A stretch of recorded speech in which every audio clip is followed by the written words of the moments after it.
बिस्मिल्लाहिर्रहमानिर्रहीम। अस्सलाम वालेकुम। क्या हाल चाल है, किस भी सेहत है सब भाइयों की अच्छे कह रहा हूँ। आज के हम अपना अगला चार्ट पैटर्न शुरू करने जा रहे हैं। आज के दिन हम फोकस करेंगे बियर फ्लैग के ऊपर। बुल फ्लैग आपने ऑलरेडी पढ़ लिया था, तो आज के दिन देखते हैं कि जी बियर फ्लैग में क्या होगा, इसके बनने का मार्केट पंप होगी, डंप होगी, हमने लॉन्ग करना है, शॉर्ट करना है, सारी चीज़ों का डिस्कस करते हैं। तो बियर फ्लैग आपका बिल्कुल बुल फ्लैग का ऑपोजिट बनता है, कोई इसमें नई बात नहीं है। अगर इसमें बात करो बनता किस तरीके से है, तो सबसे पहले इसमें एक अदद बनता है पोल। पोल कहते किसको हैं, यहाँ मैं छोटी सी बात लिख देता हूँ ताकि मजीद आपको पॉइंट क्लियर हो जाए। पोल आपका सिंपल से कहा जाता है डायरेक्ट मार्केट के पंप और डंप होने का। डायरेक्ट पंप और डंप जो भी होगा मार्केट में, उसको आप कह दोगे जी ये आपके पास पोल बन रहा है। ठीक हो गया। तो खैर इसको हम डिलीट करते हैं और चार्ट में चलकर आपको थोड़ी सी समझा देता हूँ। जिस तरीके से यहाँ पे मार्केट डायरेक्ट पंप होते हुए जा रही है ना, ये आपका बन रहा है पोल। ठीक हो गया। यहाँ से मार्केट डायरेक्ट डंप हो रही है, यहाँ तक आ रही है, ये आपका बन जाएगा पोल। बहरहाल अगर मैं यहाँ तक लूंगा ना, तो आपका ये पोल नहीं बनेगा। आपने पूछना क्यों, वजह ये है कि जी मार्केट बीच में आगे यहाँ पे साइडवेज हो रही है, जिस वजह से हम इसको पोल कंसिडर नहीं कर सकते। अब खैर बात करते हैं इसमें पोल के बनने के बाद क्या फिर क्या होगा। ठीक हो गया। खैर हम बेयर फ्लैग की बात करें, तो सबसे पहले इसमें एक अदद मार्केट में हमने डंप जोन फाइंड करना है। बुल फ्लैग में हम वो जोन फाइंड करते हैं जहाँ से मार्केट डायरेक्ट डंप पंप कर रही हो। ठीक हो गया। बहरहाल बियर फ्लैग है मार्केट के डाउन आने का साइन है कि मार्केट में बेरिश साइन आपके पास है। तो इसमें सबसे पहले आपने एक डाउन साइड मूव देखना है कि जहाँ से मार्केट डंप हो रही है, और डायरेक्ट डंप वाला आपने जोन फाइंड करना है। उसको फाइंड करने के बाद, पोल को फाइंड करने के बाद, फिर आपने वेट करना है यहाँ पे राइजिंग वेजेस के बनने का। यहाँ पे कुछ इस तरीके से मार्केट बनाएंगे आपके पास राइजिंग वेजेस। ठीक हो गया।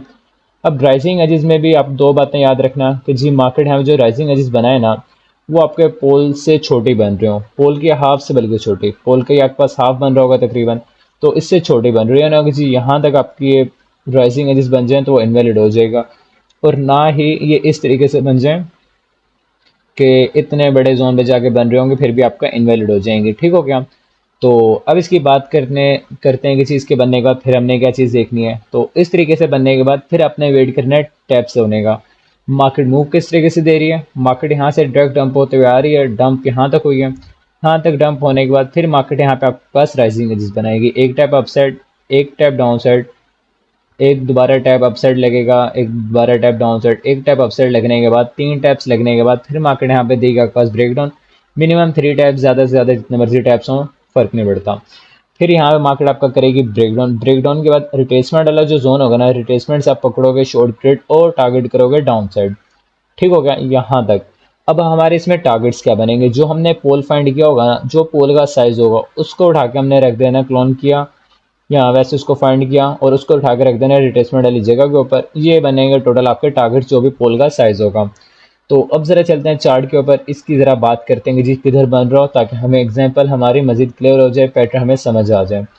तो अगर हम कुछ ए वाले जोन पे आगे बात करते हैं ना, वैसे तो यहाँ पे आपके पास बियर पैनेट बन रहा था। बहरहाल यहाँ पे हम फ्लैग को भी कंसिडर कर लेते हैं कि यहाँ पे एक दो पॉइंट्स हैं समझाने वाले मजीद भी, फ्लैग के अलावा भी, उनको भी हम समझ लेंगे।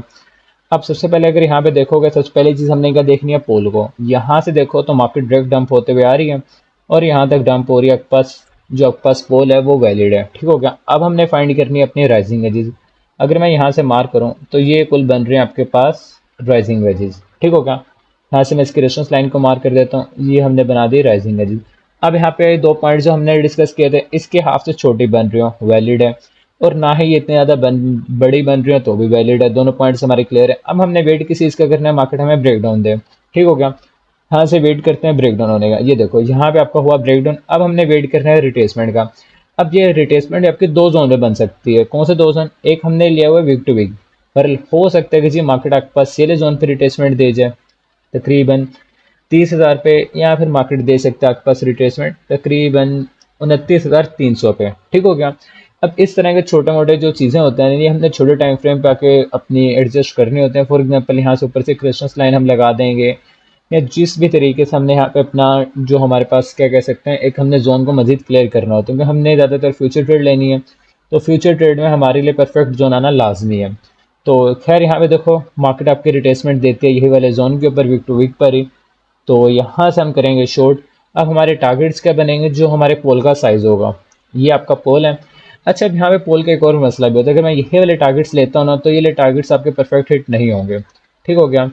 अगर हम यहाँ पे देखें तो ये टारगेट्स बन रहे हैं तकरीबन 16,000 तक। अगर इसको प्ले करोगे तो यहाँ पे देखो मार्केट ने इसके टारगेट्स तकरीबन परफेक्टली अचीव नहीं किए, मार्केट आ रही है बाउंस बैक हो रही है, आपके टारगेट्स अचीव नहीं हुए।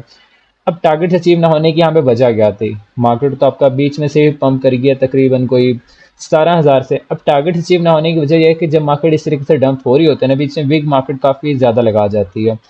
जिस तरीके से अब यहाँ पे देखो मार्केट ने ये बिग आपकी बड़ी लगा दी थी। ठीक हो गया कि मतलब कि मार्केट में इतनी बड़ी यहाँ पे जब मार्केट डंप हो रही होती है तो मार्केट बिग एक बड़ी सारी लगा जाती है जब डंप हो रही हो या पंप हो रही हो। तो जो इस तरह की बिग हो ना उसको हमने कर देना इग्नोर। ठीक हो गया। इसको अगर आप इग्नोर कर देते हो ना, फिर उठा के अगर हम इसके टारगेट्स मेंशन करें तो आप देखोगे जी आपके परफेक्टली टारगेट्स अचीव हुए और मार्केट वहाँ से करी गया बाउंस बैक, ये देखो। ठीक हो गया।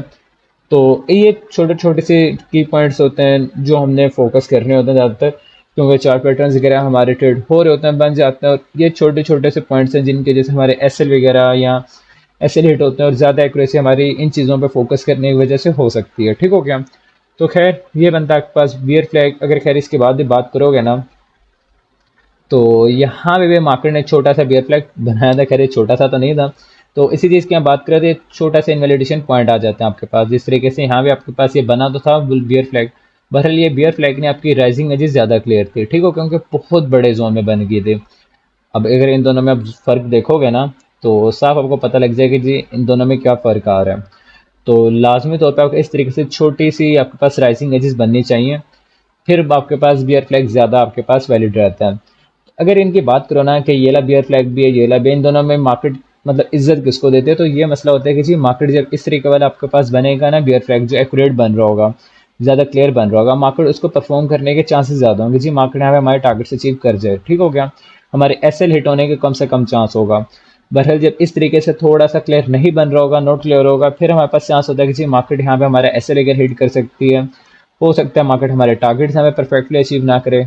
अगर हम यहाँ पे टारगेट्स देखें तो मेरे ख्याल से शायद फुली अचीव नहीं दे हुए। बहरहाल यहाँ पे देख ही लेते हैं, ये देखो यहाँ पे आपके टारगेट्स अचीव नहीं दे हुए, किस वजह से? क्योंकि क्लियर बन नहीं दे रहा। तो ये छोटे छोटे से की पॉइंट्स होते हैं जिनको लाजमी तौर पे नोट डाउन किया करो, इन पर थोड़ा सा फोकस वगैरह कर लिया करो। ये देखो मार्केट आपका 15,000 पे है तो वहीं से तकरीबन बाउंस बैक हो गए थे। खैर ये आपके पास बनता है जी बियर फ्लैग।